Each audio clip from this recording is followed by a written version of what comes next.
তো আজকে দুপুরবেলা ভাতের সাথে খাওয়ার জন্য এমন মুইঠা রান্না করেছি, আমার ছোট ছেলে তো একদম বুঝতে পারেনি যে এটা আমি কী দিয়ে বানিয়েছি। যখন আমি মুইঠাগুলো ভাজছিলাম না, তখনই নিয়ে গরম গরমও খাচ্ছে আর আমাকে জিজ্ঞেস করছে, মা তুমি এটা কী দিয়ে বানিয়েছো। তো তখন আমি ওকে বলছি, তুই খা না, কেমন লাগছে তুই আমাকে আগে বল, তারপর আমি তোকে বলছি। দিয়ে বলছে তুমি বলো। আমি বলছি হ্যাঁ, ছোলার ডালের মুইঠা রান্না করেছি। ওকে আমি আর বলছি না যে থর দিয়ে রান্না করেছি, মানে আজকে থরের মুইঠা রান্না করেছিলাম। কারণ কি বলুন তো, আমার ছোট ছেলে আর বড় ছেলে দুজনই থর খেতে একদম পছন্দ করে না।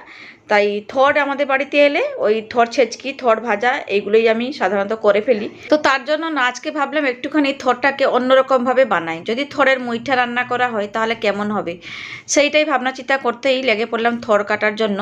তো থরটা একটুখানি শক্ত হয়ে গেছিলো, সে যাই হোক, ছুরি দিয়ে তো আমি এগুলো কাটতে পারি না। তো বটি নিয়ে থরগুলোকে পুরো গোল গোল করে কেটে নিলাম। যে সুতোটা বেরিয়েছিল সেগুলো কিন্তু হাতে করে একটুখানি ঘুরিয়ে ঘুরিয়ে পেঁচে পেঁচে ফেলে দিলাম। তো দেখুন এই যে পুরো চাকচাক করে থরগুলোকে কেটে নিয়েছি। এবারে কিন্তু থরটাকে সেদ্ধ করতে হবে, তার জন্য গ্যাসে বসিয়ে দিয়েছি প্রেসার কুকার। আর প্রেসার কুকারের মধ্যে দিয়ে দিলাম পরিমাণ মতো জল। এরপরে কেটে রাখা থর দিয়ে অল্প একটুখানি নুন দিয়ে প্রেসারে ঢাকা লাগিয়ে সেদ্ধ করার জন্য বসিয়ে দিলাম। ওই মোটামুটি 1 থেকে 2টো সিটি দিলেই থরটা খুব ভালো মতো করে সেদ্ধ হয়ে যাবে।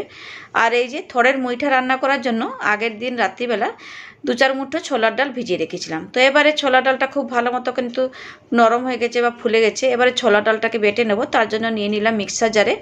এবারে কিন্তু এই ডালটাকে জল ছাড়া বেটে নেব, কারণ মুইঠা বানাবো তো, বেশি পাতলা হলে কিন্তু আবার হবে না। তো প্রথমে একটুখানি আধ বাটা মতো করে ছোলা ডালটাকে বেটে নেওয়ার পরে তারপরে আমি রসুন, কাঁচা লঙ্কা, পেঁয়াজ আর একটুখানি থরের মুইঠাটাকে টেস্টফুল বানানোর জন্য দিয়ে দিয়েছিলাম চিংড়ি মাছ। ব্যাস, সব কিছুকে একসাথে আবারও জল ছাড়া সুন্দরভাবে বেটে নিয়ে রেডি করে নিলাম।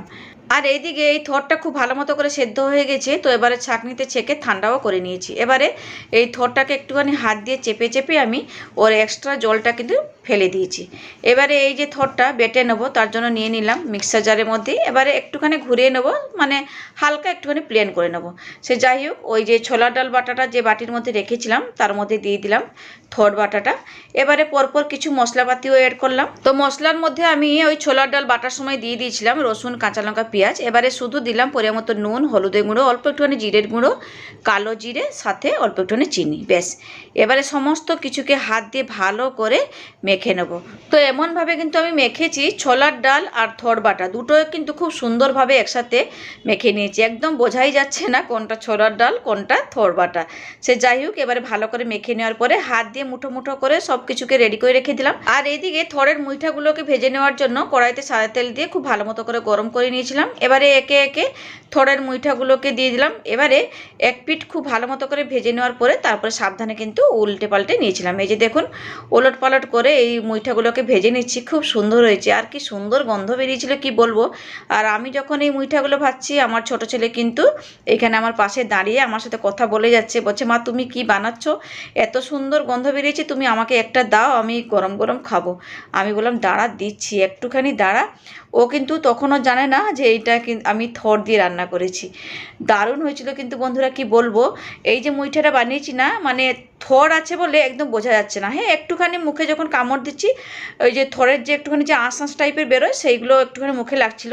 নাহলে কিন্তু এমনিতেই খুব দারুণ হয়েছিল খেতে। তবে কি বলুন তো, এই মাখার সময় যদি একটুখানি লেবুর রস কিংবা আমচুর পাউডার দিতাম না, তাহলে কিন্তু আরও বেশি ভালো হতো। সে যাই হোক, আপনাদের সাথে কথা বলতে বলতে সমস্ত মুইঠাগুলো কিন্তু আমি ভেজে ফেলেছি। এই যে দেখুন, একটা ভেঙে আপনাদেরকে দেখালাম। আর এই যে এখানে প্লেটের মধ্যে নিয়ে নিয়েছি পরিমাণ মতো আদা, রসুন, পেঁয়াজ, কাঁচা লঙ্কা, টমেটো, কিছুটা চারমগজ। সমস্ত কিছুকে অল্প একটুখানি জল দিয়ে বেটে রেডি করে নিলাম। আর এইদিকে তেলের মধ্যে প্রথমে ফোড়ন দিলাম তেজপাতা, শুকনো লঙ্কা, গোটা জিরে, গোটা গরম মশলা। একটুখানি ভেজে নেওয়ার পরে দিয়ে দিয়েছিলাম বেটে রাখা মশলা। মশলাটাকে কিছুক্ষণের জন্য ভালো করে কষিয়ে নেওয়ার পরে দিলাম 1 চামচ মতো কাশ্মীর লঙ্কার গুঁড়ো, হলুদ গুঁড়ো। ব্যাস, তো এবারে সমস্ত কিছুকে একটুখানি তেল ছাড়া দিয়ে ভালো মতো করে কষিয়ে নেবো। এই যে দেখুন, এমনভাবে কষেছি, সাইড থেকে তেলটাও ছেড়ে দিয়েছে, সুন্দর একটা কালারও চলে এসেছে। তো এবারে অল্প একটুখানি জল দিয়ে দিলাম। জলটা দিয়ে দেওয়ার পরে দিয়ে দিয়েছিলাম পরিমাণ মতো চিনি, আন্দাজ মতো করে নুনটা টেস্ট করে দিলাম, আর কয়েকটা কাঁচা লঙ্কা। ব্যাস, গ্রেভিটাকে একটুখানি নাড়াচাড়া করে ভালো করে ফুটিয়ে নেওয়ার পরে দিয়ে দিলাম ভেজে রাখা থরের মুইঠা। এবারে এই থরের মুইঠাগুলোকে গ্রেভির সাথে ভালো করে একটু নেড়ে চেড়ে মিশিয়ে নিয়ে 2-4 মিনিট ভালো করে ফুটিয়ে নেবো। এবারে নামানোর আগে দিয়ে দেবো 1 চামচ মতো ঘি।